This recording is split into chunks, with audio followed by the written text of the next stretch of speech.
The sun was sliding behind the tall palm trees of Ugwuta village, painting the sky with strokes of red and gold. Children with clay pots on their heads hurried back from the stream, their laughter trailing in the wind. Women returned from the farms, balancing baskets of yams, firewood and cassava. The smell of burning firewood and palm oil filled the air as evening settled in. Among the crowd walking home were two young girls, Adanna and Agboma. Best friends since childhood, they moved like shadows of each other, always together, always whispering secrets. Their laughter rang across the dusty road as they carried bundles of firewood strapped to their backs. But as they approached the river bend, Agboma quickened her pace. "Ah, see the river. Let's rest here a little. My legs are paining me." They set down their firewood by the bank. Agboma sat on a rock, dipping her feet into the cool water, while Adanna scanned the bushes around. After a moment of silence, Adanna whispered, "Agboma, wait for me. I want to ease myself." Agboma's eyes widened. "Here? Are you mad? This is Ugwuta River. You know the elders always warn us, no one must urinate close to this place, especially girls." Adanna rolled her eyes. "Abeg, leave that story. Are you not tired of all these old women's tales? Which river spirit is watching us? Look around. Do you see anybody here? It's just water." Agboma stood up quickly. "No, Adanna, I beg you, don't try it. My mother used to say Ugwuta River hates the blood of women, especially when a girl is in her moon cycle." She lowered her voice. "Adanna, you told me this morning your period started, abi?" Adanna frowned. "And so?" "Agboma, you worry too much. Nothing will happen." Before Agboma could stop her, Adanna walked towards a thick bush at the river's edge. She squatted and began to relieve herself, humming softly. Then it happened. The water, calm a moment before, rippled violently. A sudden cold wind swept across the clearing, bending the trees. Agboma froze, her heart pounding, as she saw the water swirl in strange circles, glowing faintly as though lit from beneath. "Adanna," she whispered in terror. "Stand up! Please, stand up!" Adanna laughed nervously, adjusting her wrapper. But the laughter died in her throat when she heard it. A soft, eerie voice rising from the water. "Who dares defile my river?" Agboma screamed, grabbing the firewood bundle. Adanna's face went pale as she stumbled back from the riverbank. The water rose higher, taking the shape of a woman's figure, tall and shimmering, with long hair flowing like waves. Her eyes glowed like burning coals. The girl stood frozen in horror. Agboma dropped to her knees, trembling. "Forgive us, Great Spirit. It was not me. Please, forgive us." Adanna's voice shook. "Agboma, run!" But her legs refused to move. The spirit raised a hand and the wind howled louder, scattering leaves into the air. And in that moment, Adanna knew she had awoken something far older, far more powerful than the warnings of her mother and the elders. Adanna and Agboma ran from the riverbank as fast as their legs could carry them. The bundles of firewood forgotten, their slippers slapped against the red earth, and the bush seemed darker than before. Every rustle of leaves made their hearts jump. When they finally reached the edge of the village, both girls were panting heavily. Agboma was the first to speak. "Adanna," she said, clutching her chest, "what we saw today, it was not ordinary. You should have listened." Adanna waved her hand quickly.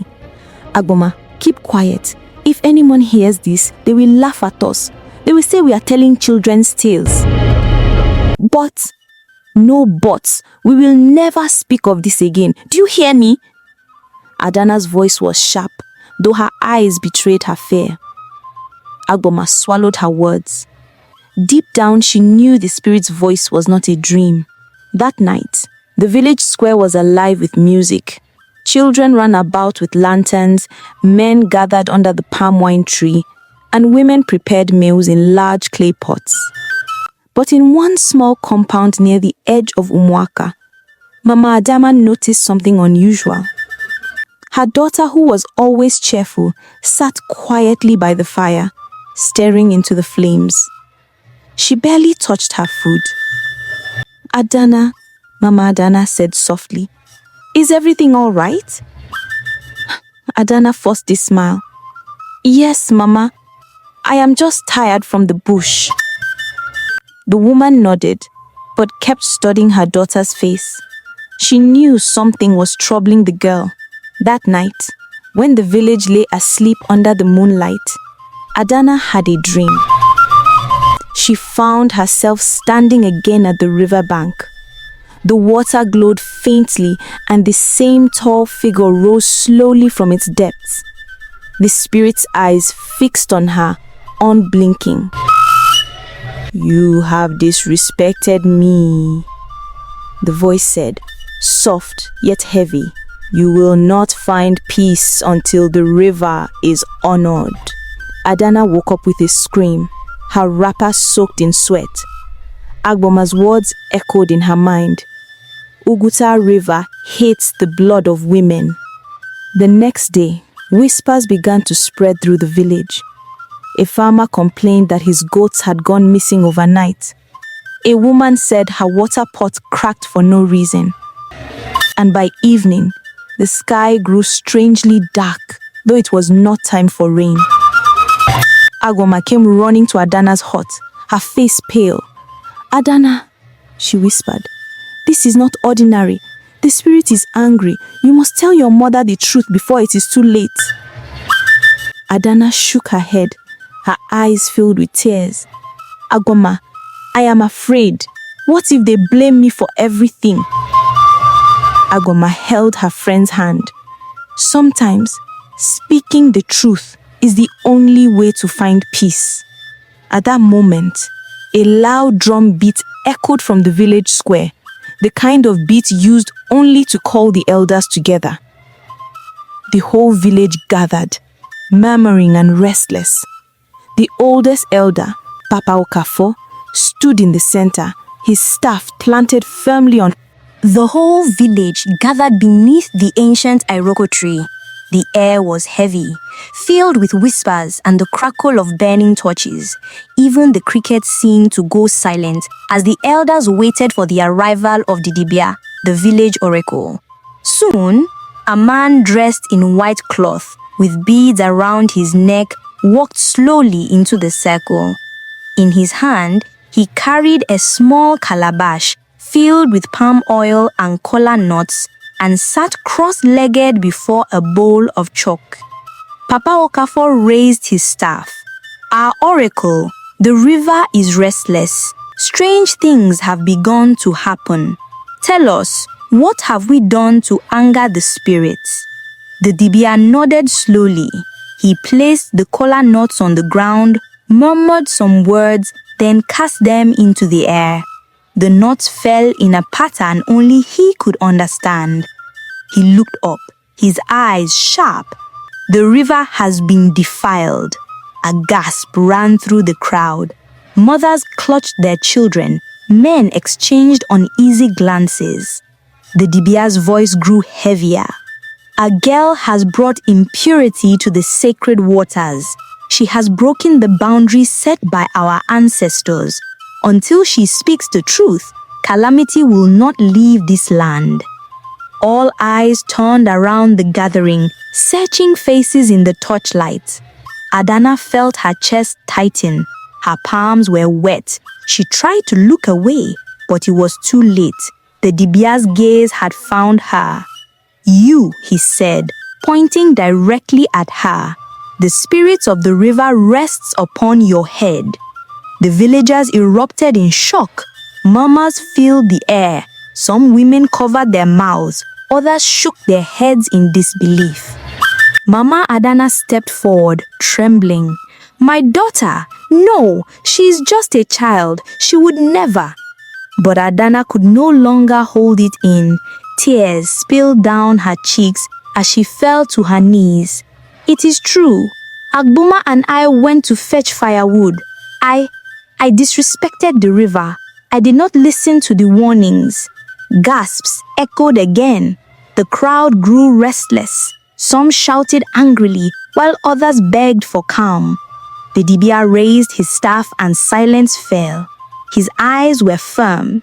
"Child, your stubbornness has awakened what should never have been disturbed. The river spirit demands respect, and until a cleansing sacrifice is done, peace will not return to Umuaka." Mama Adanna dropped to her knees beside her daughter, holding her close. "Oracle, please, what must we do? Spare her life, I beg you." The dibia's eyes glimmered in the torchlight. "A sacrifice at the river bank. Before the next moon rises, offerings must be made. If not, the river will come for what it is owed." The crowd shivered as the torches flickered in the night wind. Everyone knew the river did not make empty threats. Adanna closed her eyes. The spirit's voice from her dream echoed again. "You will not find peace until the river is honored." She realized her nightmare was far from over. It was only beginning. The crowd slowly dispersed after the oracle's words, but whispers followed Adanna everywhere she turned. Children pointed at her when they thought she wasn't looking, and women pulled their daughters close, as if her shadow alone carried danger. That night, Mama Adanna tried to comfort her. "My child, tomorrow we shall gather the items for the sacrifice. Do not fear. The gods are merciful when one admits the truth." But Adanna could not sleep. Each time she closed her eyes, she saw the glowing figure of the river spirit. Its voice, soft but sharp, echoed in her mind. "You will not find peace until the river is honored."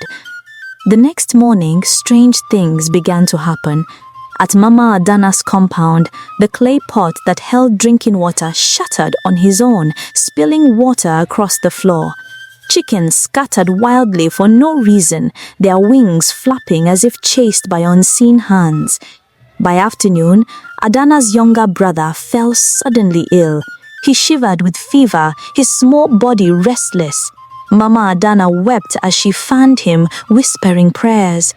When the neighbors heard, they shook their heads. "The spirit has started collecting his debt," one of them muttered. Adanna's guilt grew heavier. She held her brother's hand and whispered, "I am sorry. I never meant for this to happen." That evening, Agboma came secretly to her friend's hut. Her eyes were wide with fear. "Adanna," she whispered, "the river is angry. Do you know what I heard today? Papa Okofo said the sacrifice must be done before the next moon or the spirit will come herself." Adanna's hands trembled. "Agboma, what if the spirit does not want palm oil and kola nuts? What if she wants me?" Agboma gasped. "Don't say that." But deep inside, both girls knew the river did not easily forgive.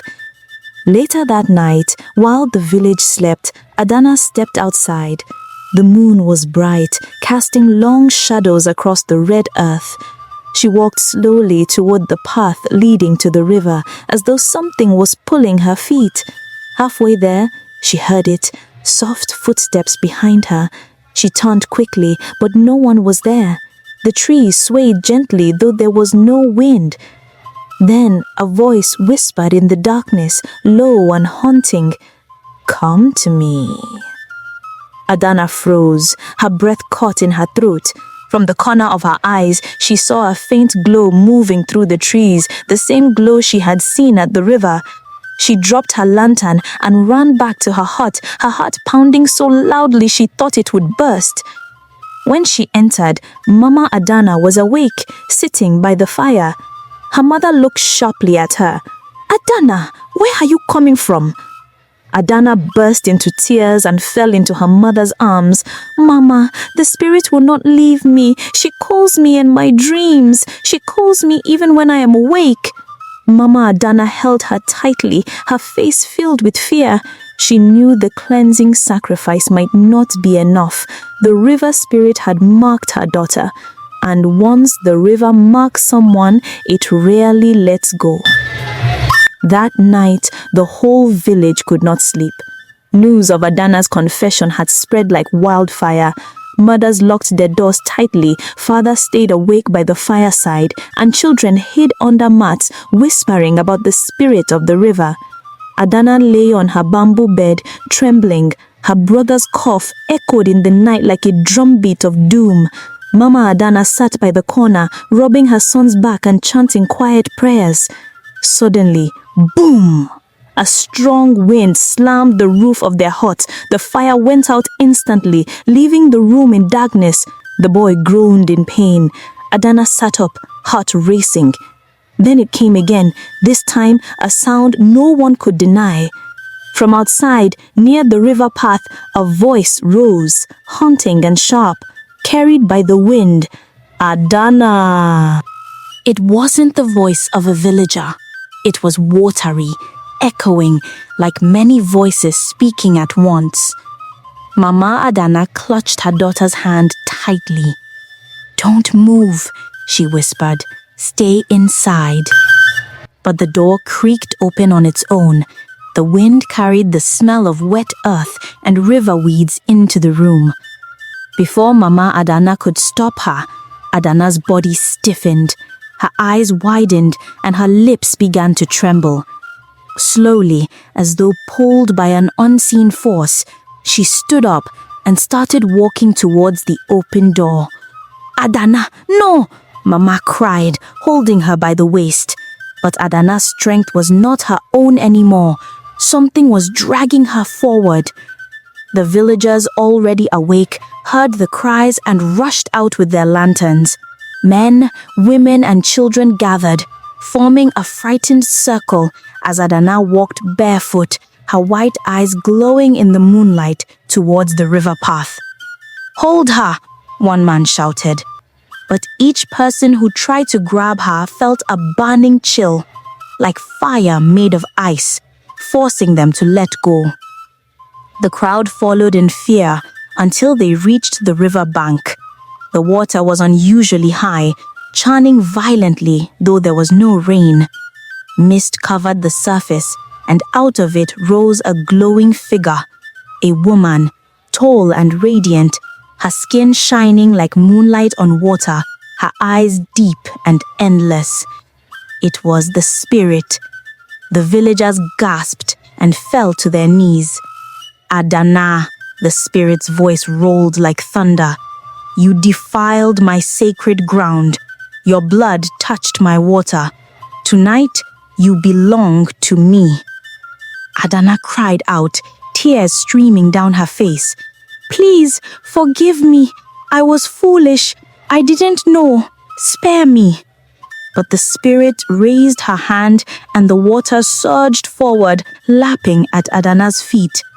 The ground shook as though the earth itself wanted to swallow her. Mama Adanna fell flat on the ground, weeping. "Please, Great One, take me instead. Spare my child." The spirit turned her glowing eyes towards Mama Adanna.